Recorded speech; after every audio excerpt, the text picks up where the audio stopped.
boa noite. Os juros caíram hoje. Foi um pouco menos do que se esperava e isso é culpa das incertezas na política. A política atrasa as reformas, atrapalha a economia, disse o Comitê de Política Monetária ao anunciar essa redução de juros.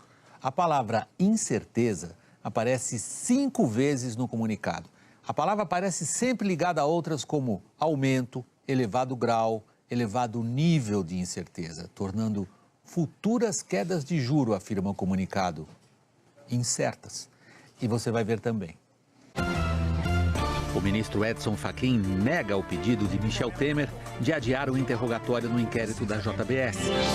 O fim do foro privilegiado em discussão no Supremo. É quase uma humilhação para o Supremo o fato de que alguém está sob a jurisdição do Supremo ser considerado obstrução de justiça. Torquato Jardim assume o Ministério da Justiça e não descarta a troca de comando na Polícia Federal. Você se sente mais seguro numa cidade grande ou numa cidadezinha no interior do Brasil? Na série sobre a epidemia de homicídios no Brasil, o crescimento da violência nas pequenas cidades, o perfil das vítimas e a influência do tráfico de drogas. Um câncer no nosso país que, infelizmente, não tem cura. No placar da rodada, os primeiros classificados para as quartas de final da Copa do Brasil.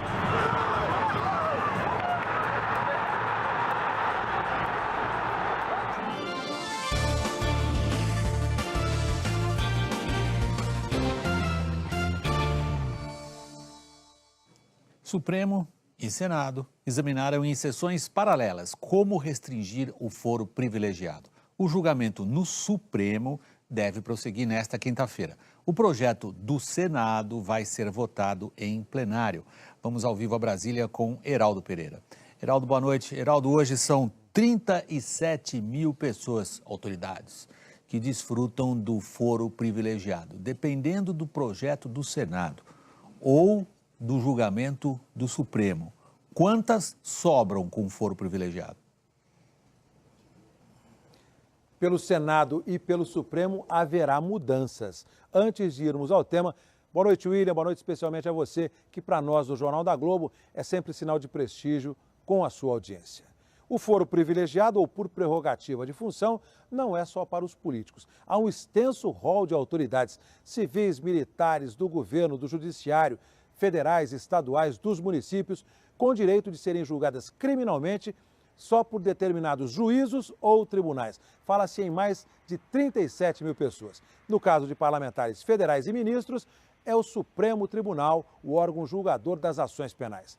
Isso acaba congestionando a Corte, que é também Corte Suprema de Justiça e guardiã da constitucionalidade na via direta.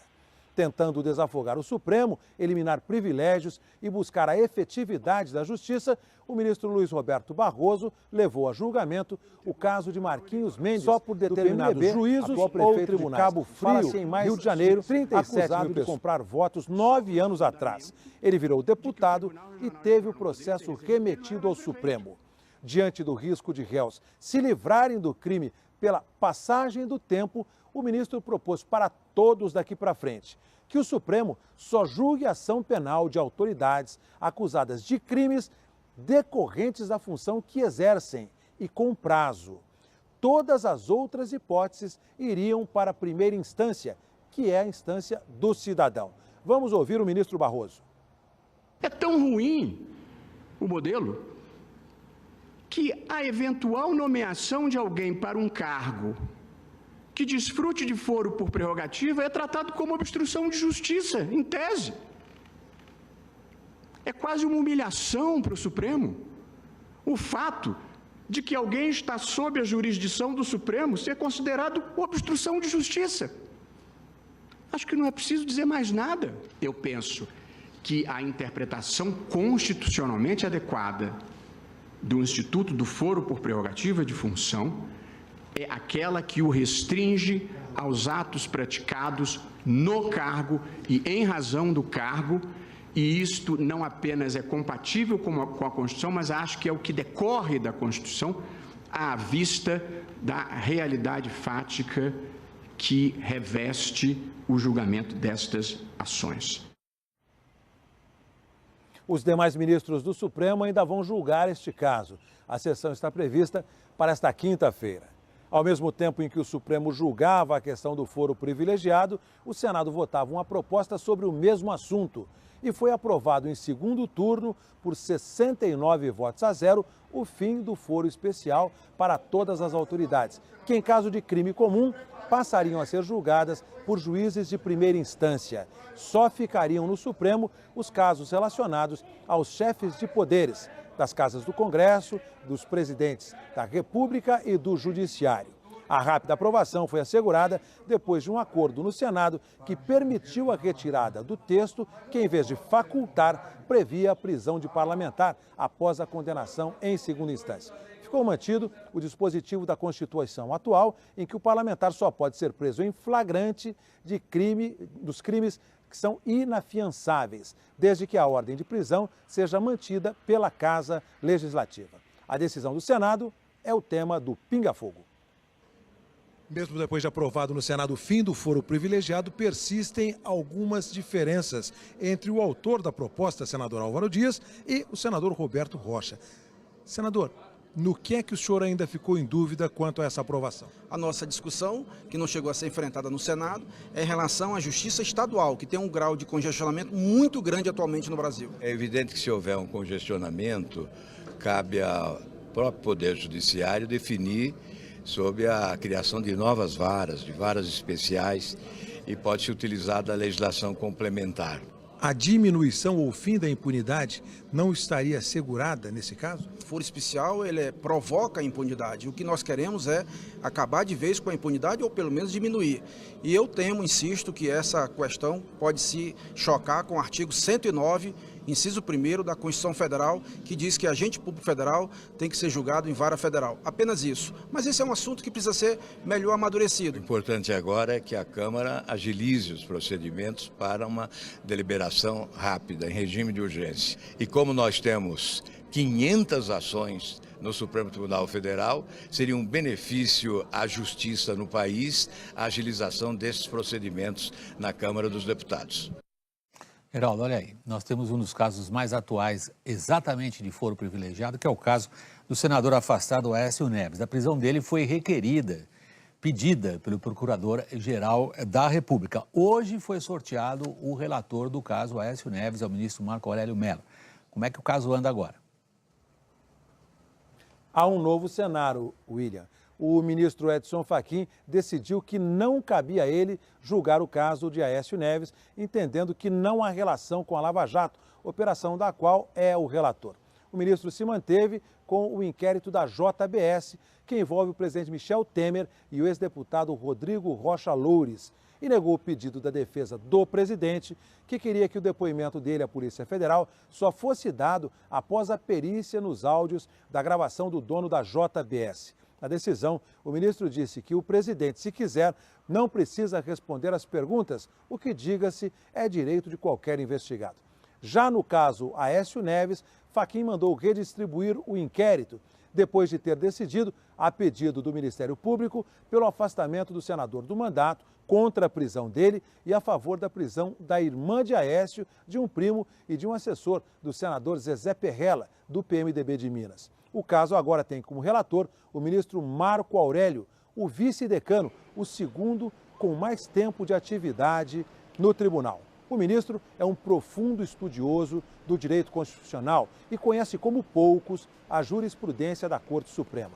É respeitado pela linha de independência, conhecimento técnico como professor de processo penal constitucional e pelo compromisso com a defesa da Constituição e a garantia dos direitos ali assegurados. O ministro falou sobre o trabalho dele como relator.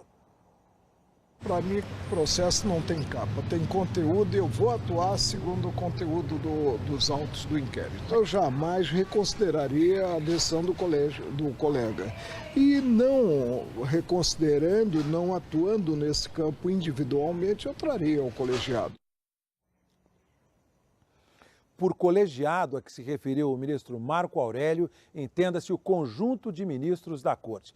Ele sempre ressalta esta característica de um tribunal, baseada no princípio da colegialidade, em que as decisões são da maioria, não de um só julgador, especialmente quando envolve um dos três poderes da República, que são segundo a nossa Constituição, independentes e harmônicos entre si, sem sobreposição. William Vac. Você acentua a letra da Constituição, Heraldo Pereira, mas o que a gente mais vê na nossa atual crise é justamente um pouco essa, vou usar uma palavra pesada, um pouco essa desintegração de um colegiado em 11 tribunais, 11 ministros. Vamos aguardar, como você gosta de dizer. Boa noite para você em Brasília, Heraldo. O novo ministro da Justiça foi empossado hoje, tendo de responder, olha como anda a nossa crise, tendo de responder a uma pergunta central. Vai mexer no comando da Polícia Federal? Nós continuamos ao vivo lá em Brasília, agora conversamos com Fabiano Andrade. Boa noite, Fabiano. A resposta a essa pergunta que eu já formulei, que está todo mundo formulando, do novo ministro, foi um pouco evasiva. O que é que se comenta nos bastidores? Pois é, boa noite para você, William, uma boa noite a todos. Realmente a resposta do ministro não deixa muito clara essa questão que todo mundo quer saber. Hoje, Torquato Jardim deu uma entrevista exclusiva à repórter Camila Bonfim e fez elogios à Operação Lava Jato. Ele disse que a Lava Jato é uma operação que já está consolidada e que representa um marco civilizatório para o país. Não descartou mudanças estratégicas na operação, nem a troca do comando da PF a cargo do delegado Leandro Daiello. O ministro disse ainda que a decisão sobre essas mudanças caberá ao presidente Michel Temer, que é investigado pela PF no inquérito aberto no Supremo Tribunal Federal. Eu vou adotar o mesmo critério que adotei no Ministério da Transparência. Eu chego, conheço, estudo, reflito, ouço e sugiro avaliações ao presidente da República. O diretor-geral da Polícia Federal, repito, por ser uma instituição prevista na Constituição, quem cria a Polícia Federal é a Constituição, a missão constitucional está lá. Então, é uma decisão que certamente o ministro da Justiça tem que compartilhar com outros ministros de Estado para depois levar uma nota de avaliação, eventualmente de consenso, ao presidente da República. Torquato Jardim também comentou sobre as operações da Polícia Federal. Ele disse que ainda vai avaliar se, como ministro de Estado, deve ou não ser comunicado com antecedência sobre as ações da PF. William. Fabiano, a gente conhece várias dos pensamentos, vamos dizer assim, ou frases proferidas pelo atual ministro da Justiça. Ele reitera que doações legais em campanha, por exemplo, elas não precisam da origem.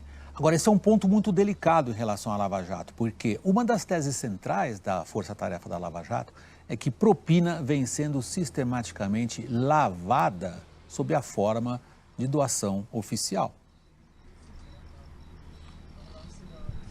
Pois é, essa é uma questão realmente delicada e para defender essa tese, o ministro citou situações do dia a dia. Disse que um médico ou um advogado, por exemplo, quando recebem em espécie por um serviço prestado, não vão atrás de saber de onde vem o dinheiro. Se eles declaram também todos os tributos, pagam os tributos, não há o que se falar em irregularidades, isso na visão do ministro. Vamos ver o que ele disse sobre o assunto. Caixa 2, para mim, é menos complexo do que parece. Se o dinheiro entra na conta do candidato ou na conta do partido político ou coligação, na forma que está na resolução, cheque, nominado, endossado, e recebe o recibo, está correto. Porque se entrou, tem o recibo, não é Caixa 2. Caixa 2 é o dinheiro que chega para a campanha sem recibo. A cerimônia de posse do novo ministro não contou com a presença do antecessor. Osmar Serralho se limitou a dizer numa carta que vinha sofrendo pressões de, abre aspas, trôpegos estrategistas, fecha aspas, para deixar o cargo. O presidente Michel Temer discursou nesse evento, falou sobre crise, mas não disse nada sobre as denúncias feitas pelo Ministério Público Federal contra ele. Temer disse apenas que o país está passando por um conflito institucional que precisa ser resolvido. O Brasil vive hoje momentos de grande conflito institucional. E vive momentos de conflito institucional precisamente porque não se dá cumprimento, muitas e muitas vezes, à ordem institucional. E o que nós precisamos, com muita celeridade, com muita rapidez, é exatamente recuperar a institucionalidade no país. Porque a recuperação da institucionalidade significa precisamente a manutenção da ordem. Significa, sim, o cumprimento da lei.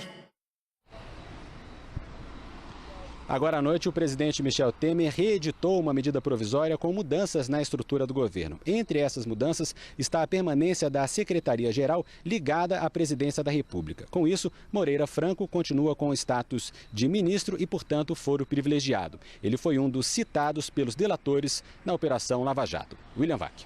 Muito obrigado. Boa noite para você em Brasília, Fabiana Andrade. Depois de 3 meses de negociação, a JF, a dona da JBS, acertou com o Ministério Público Federal o acordo de leniência que vem a ser uma espécie de delação premiada para empresas. Vamos acompanhar o que ficou decidido a partir da nossa ilustração gráfica. Em primeiro lugar, esse acordo de leniência implica pagar 10,3 bilhões de reais num prazo de 25 anos. De que maneira esse dinheiro vai ser devolvido, vai ser pago, parte dele é multa. O acordo de leniência, esses 10,3, 8 bilhões desses 10 vão para essas entidades, fundos de pensão, o banco, o BNDES, que emprestou bastante para a JBS, por sinal, é sócia também, para os cofres da União, para o FGTS e para a Caixa. 2,3 bilhões são destinados a projetos sociais. Agora, prestem atenção, parece muito dinheiro? Do ponto de vista do faturamento da JBS, é bem pouco dinheiro. O que vai ser pago, 10 ponto alguma coisa, um pouco mais de 10 bilhões, representa apenas 5,6% do faturamento dessa empresa em 2016. O ministro Luiz Fux, do Supremo Tribunal Federal, proibiu nesta quarta-feira que a União faça um novo bloqueio das contas do Estado do Rio. O governo do estado do Rio pediu que o dinheiro dos cofres públicos não fosse bloqueado e conseguiu. A justiça determinou que o governo federal não pode bloquear 536 milhões de reais das contas do Rio de Janeiro. A União cobra o dinheiro de empréstimos feitos com o aval do governo federal. Na decisão, o ministro Luiz Fux afirma que a documentação apresentada pelo Estado do Rio indica a situação de extrema calamidade do ponto de vista fiscal e que a lei orçamentária desse ano prevê um déficit de 19 bilhões de reais. O ministro cita também o regime de recuperação fiscal dos estados.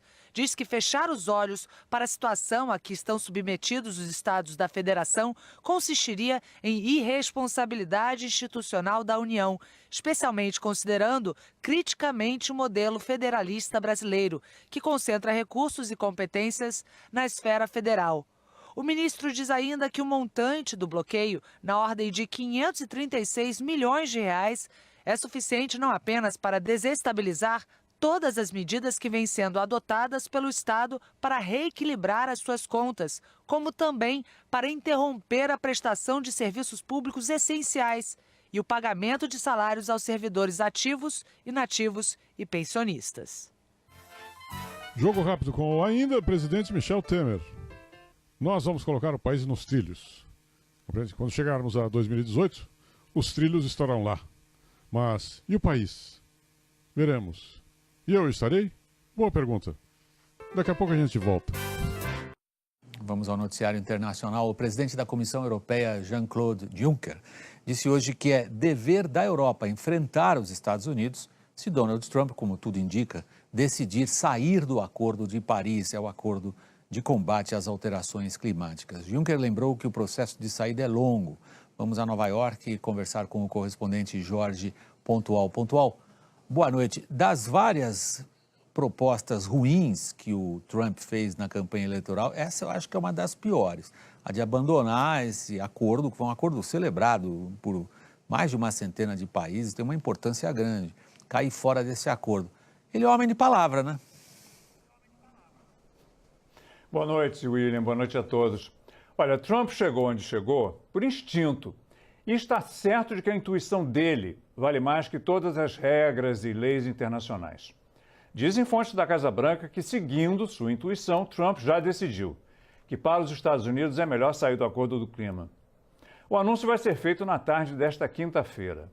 Trump está convencido de que o acordo foi um péssimo negócio para os Estados Unidos e bate de frente com a doutrina da America First, primeiro a América, que o levou à Casa Branca. Os assessores do presidente estão divididos. Os mais ligados às grandes empresas multinacionais, como o secretário de Estado Rex Tillerson, que foi o CEO da maior companhia de petróleo do mundo, ExxonMobil, tentaram em vão convencer Trump a não romper com o Acordo do Clima. não se sabe que caminho Trump escolherá. A saída pelos meios normais, que levaria 4 anos, ou algo mais radical, como romper com o tratado original, firmado na Rio 92, e o que seria mais rápido, leva apenas 1 ano. Outra opção, submeter o acordo ao Senado americano, onde é garantida a rejeição. A pior solução, tanto para Trump quanto para quem permanece fiel ao Acordo do Clima, seria os Estados Unidos ficarem, mas apenas para sabotar todas as decisões e não pagar as verbas bilionárias para implementação que foram prometidas por Barack Obama. William. Muito obrigado, Pontual. Boa noite para você em Nova York. Ainda hoje aqui no Jornal da Globo, a nossa série Crescimento da Violência. Agora nós vamos abordar o crescimento nas pequenas cidades do país. Temos nossa tradição às quartas-feiras, os gols do placar da rodada. Já no próximo bloco, a nova queda na taxa básica dos juros e o Brasil despenca no ranking global que mede a capacidade do país de atrair investidores.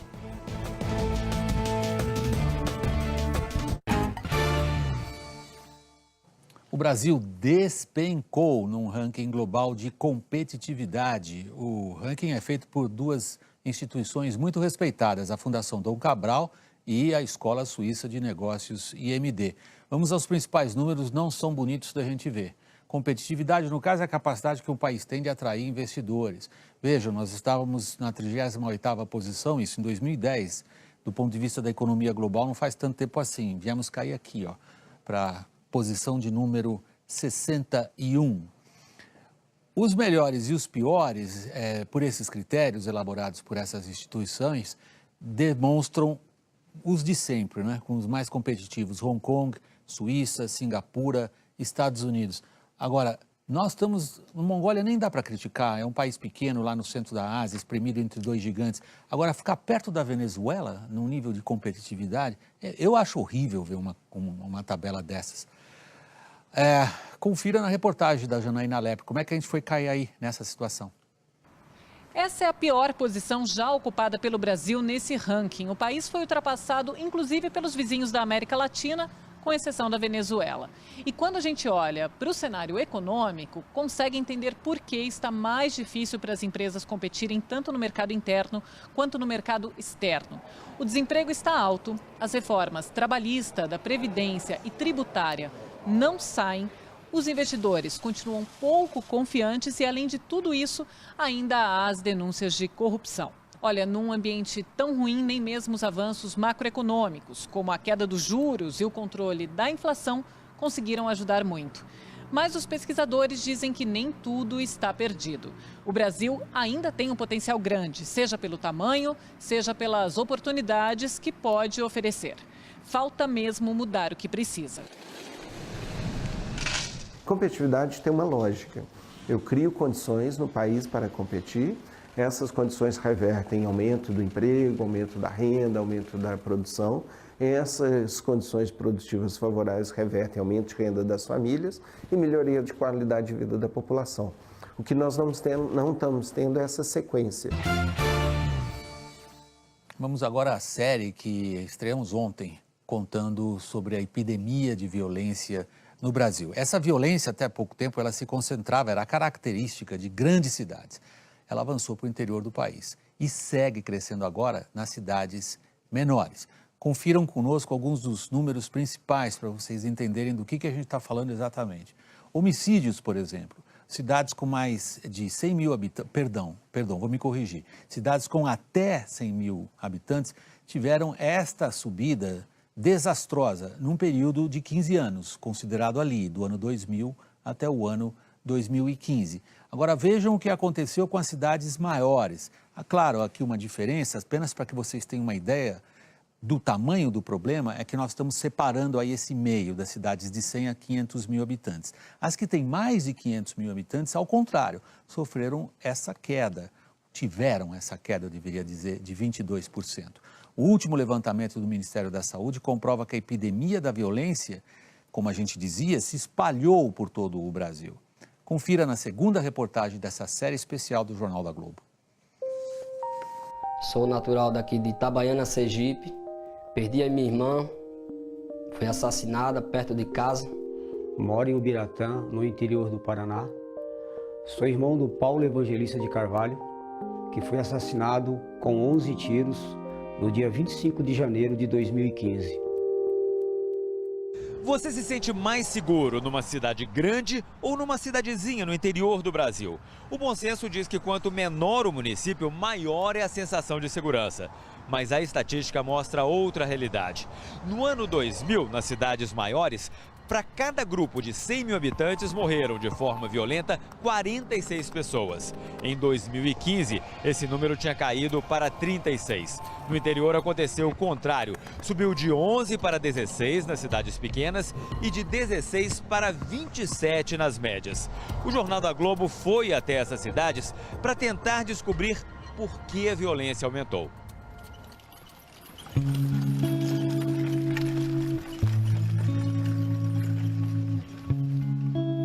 Chegando lá no local, eu já encontrei ela em óbito, já estava em óbito. Edjane dos Santos Mota tinha 32 anos. Morava em Itabaiana, no interior de Sergipe. Edjane voltava para casa pouco antes das 8 da noite. Testemunhas que viram ela ser parada por 2 homens exatamente nessa esquina disseram que eles roubaram a moto e já iam sair, mas neste momento o celular dela tocou. Eles ouviram. Voltaram, discutiram com ela, pegaram o aparelho e dispararam o tiro que a matou. O crime foi atribuído a 2 homens. São pessoas que às vezes não têm experiência, vão no intuito de ter aquilo, mas na hora se afoba e acaba não manuseando a arma, acaba disparando, acaba atirando ali, tirando uma vida por brincadeira. Em 15 anos, o número de homicídios em Itabaiana praticamente triplicou. Foi de 29 para 83. A taxa de mortes violentas já é o triplo da média nacional. A violência ultrapassou os limites das metrópoles e já faz quase o mesmo número de vítimas nas cidades pequenas e nas grandes, mais de 20 mil. 15 anos antes, a diferença entre grandes e pequenas era muito maior. Tem acontecido no Brasil todo, né? E também, talvez, em alguns momentos, isso é uma coisa muito sazonal, que acontece em relação também à falta de aparato técnico e policial, né? Para exercer o controle mais qualificado nesses municípios. As cidades que sequer têm um delegado atuante, tem uma equipe de policiais civis. Muitas vezes o delegado é um policial militar, que faz, às vezes, de delegado naquela cidade. Você vê teu irmão caído no chão, estirado, é muito difícil.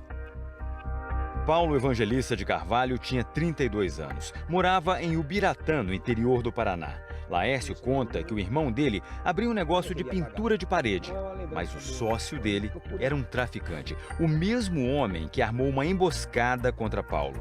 Ele finalmente tinha decidido largar as drogas, mas não deu tempo. Na verdade, isso é um mal que está correndo dentro do país, né? É um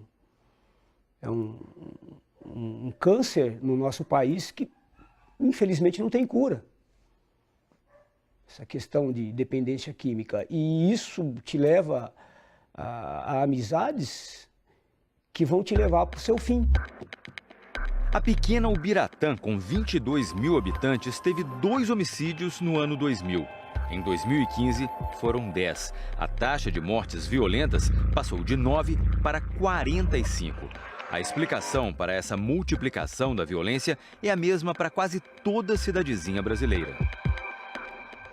Tem uma relação com essa nova gestão da oferta de drogas, que não alcançava alguns lugares e passou a alcançar. Tráfico de armas, rotas de drogas e de comércio, outros comércios ilícitos, então o contrabando. Então você tem uma série de dinâmicas da criminalidade que passam por esses municípios menores, até porque eles são menos observados pela política pública. Existe um ponto em comum a todas as cidades, grandes e pequenas. É o perfil das vítimas de homicídio. E esse perfil é histórico, não mudou. Mas a desigualdade que ele representa está cada vez maior. Em todo o país, morrem de forma violenta 30 pessoas para cada grupo de 100 mil habitantes. Entre os homens, a taxa sobe para 56. Para homens de 15 a 24 anos, 125. E se os jovens são negros ou pardos, essa taxa chega a 158. Não são crimes de racismo. O que determina os alvos da violência não é a cor da pele, é a condição social. Elas morrem porque elas estão em um ambiente vulnerável, envolvidos com um ambiente que propicia aquele homicídio, ou com drogas, ou naquele local onde há uma disputa do tráfico e acabam morrendo por uma troca de tiro, ou porque estavam no lugar onde alguém foi executado e eles viraram testemunha e também foram executados. Os jovens são a grande maioria dessas vítimas. De todos os homicídios entre 2000 e 2015, 56% eram brasileiros entre 10 e 29 anos. Quem morre, quem mata e quem está cumprindo pena é o jovem negro, residente, né, nas periferias das cidades. Porque é muito ruim a pessoa acordar de manhã, entrar no quarto do seu filho e não ver ele. Vitor de Castro é mais um jovem que o Brasil perde para a violência. Ele tinha 19 anos. A família não sabe porque o filho foi morto. Todo mundo que brincava com ele falava que ele era boa pessoa, que ele nunca deveu nada para ninguém. O que aconteceu? Eu não sei não. Não sei porque mataram ele não. Vitor comemorava o aniversário de um amigo do lado de casa, na periferia de Manaus. 2 homens passaram numa moto e dispararam contra ele. Dona Leila ouviu os tiros e, de alguma forma, entendeu que nunca mais abraçaria o filho. Para mim, ele estava dormindo ali. Ele estava, do jeito que ele estava lá, como ele dormia aqui em casa. A gente fica revoltado, né? Sem poder fazer nada. Só isso.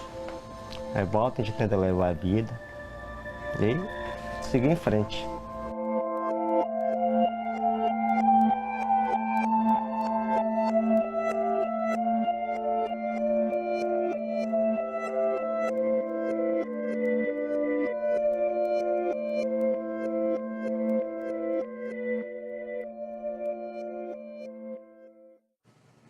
O site do Jornal da Globo tem outros conteúdos sobre o tema violência. Amanhã, nossos repórteres tratam do aumento das mortes provocadas por policiais. Nos últimos anos, São Paulo e Rio de Janeiro conseguiram interromper o crescimento dos homicídios. Mas isso não significa dizer que a população viva com segurança. E às vezes o risco vem de onde menos se espera. O peso das intervenções da polícia no total de mortes violentas cresceu. E a taxa de homicídios nos 2 estados continua inaceitável. Acho que é fundamental a gente assumir o homicídio como uma grande vergonha nacional, né? Não perca no próximo bloco. No placar da rodada, os classificados na Copa do Brasil, o Palmeiras perde, mas leva a vaga.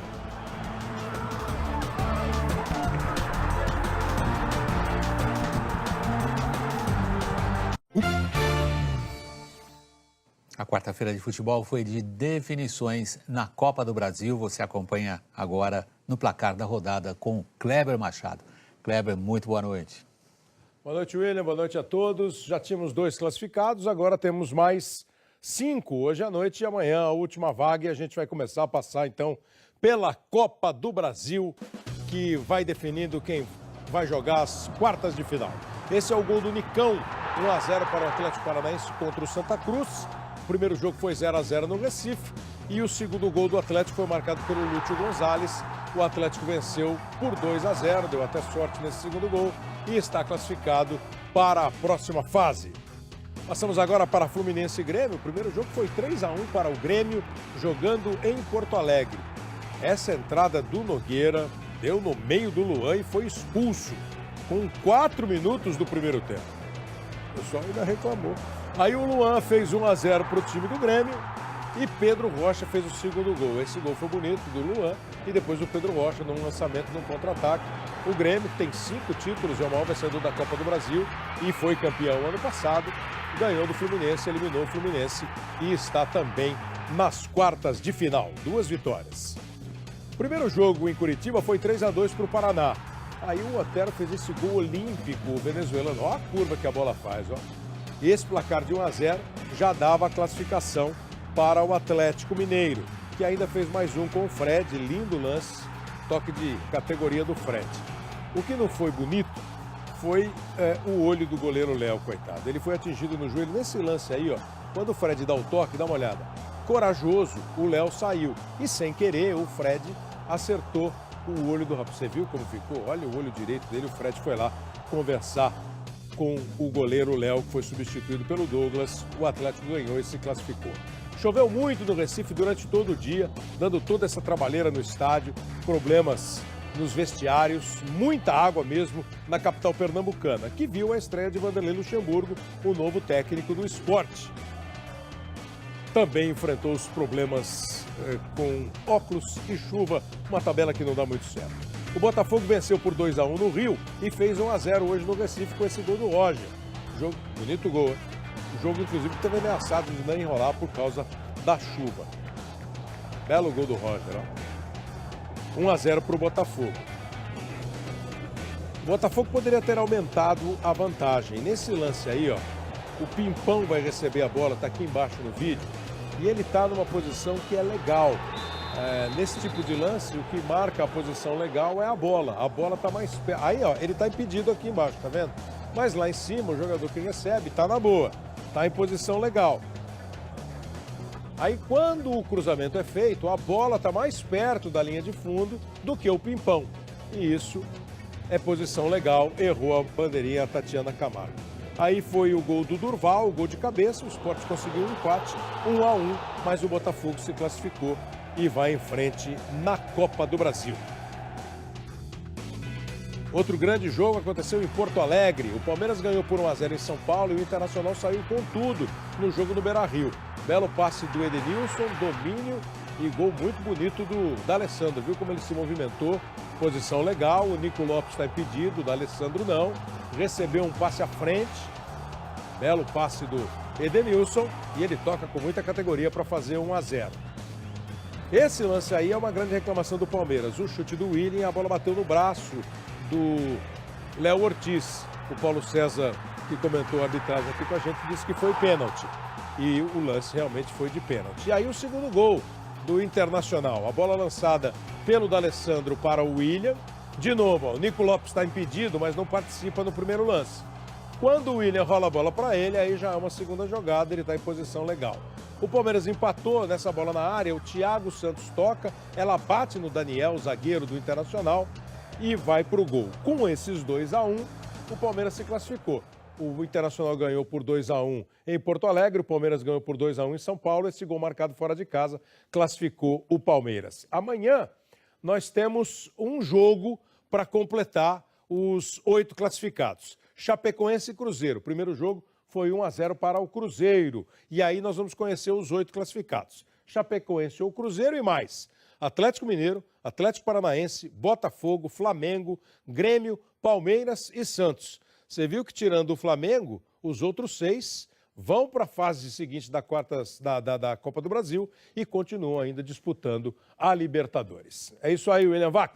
Muito obrigado para você, Kleber. Boa noite. Noite. O Jornal da Globo fica por aqui. Se você quiser rever algumas das nossas reportagens, vá ao Globoplay. Outras notícias no Ara 1. Assista agora ao programa Conversa com Bial. Hoje fala sobre a nova onda de videoclipes. Uma boa noite e até amanhã.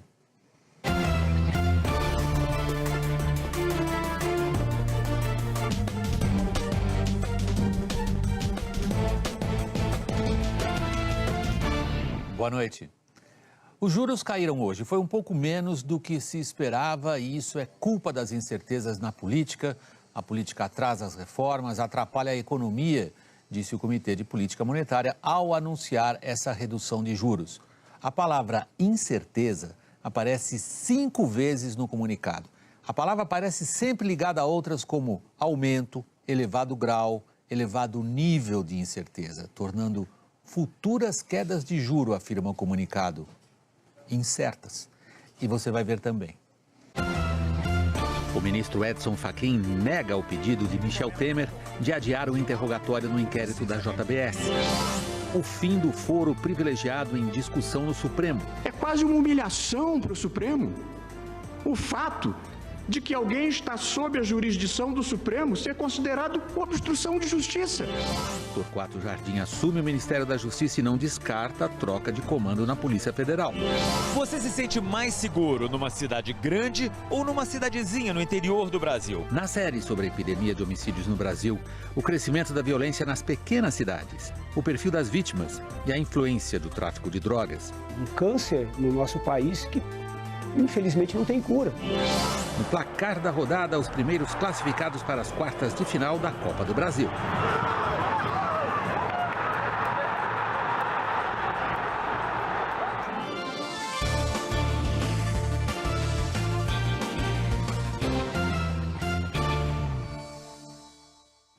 Supremo e Senado examinaram em sessões paralelas como restringir o foro privilegiado. O julgamento no Supremo deve prosseguir nesta quinta-feira. O projeto do Senado vai ser votado em plenário.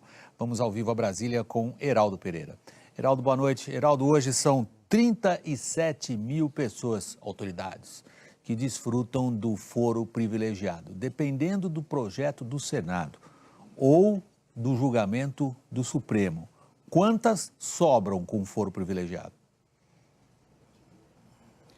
Pelo Senado e pelo Supremo haverá mudanças. Antes de irmos ao tema, boa noite, William, boa noite especialmente a você, que para nós, do Jornal da Globo, é sempre sinal de prestígio com a sua audiência. O foro privilegiado ou por prerrogativa de função não é só para os políticos. Há um extenso rol de autoridades civis, militares, do governo, do judiciário, federais, estaduais, dos municípios, com direito de serem julgadas criminalmente só por determinados juízos ou tribunais. Fala-se em mais de 37 mil pessoas. No caso de parlamentares federais e ministros, é o Supremo Tribunal, o órgão julgador das ações penais. Isso acaba congestionando a Corte, que é também Corte Suprema de Justiça e guardiã da constitucionalidade na via direta. Tentando desafogar o Supremo, eliminar privilégios e buscar a efetividade da justiça, o ministro Luiz Roberto Barroso levou a julgamento o caso de Marquinhos Mendes, só por determinados juízos ou tribunais. De Cabo Frio, em Rio de Janeiro, 37 mil de comprar votos 9 anos atrás. Ele virou deputado e teve o processo remetido ao Supremo. Diante do risco de réus se livrarem do crime pela passagem do tempo, o ministro propôs para todos daqui para frente que o Supremo só julgue ação penal de autoridades acusadas de crimes decorrentes da função que exercem e com prazo. Todas as outras hipóteses iriam para a primeira instância.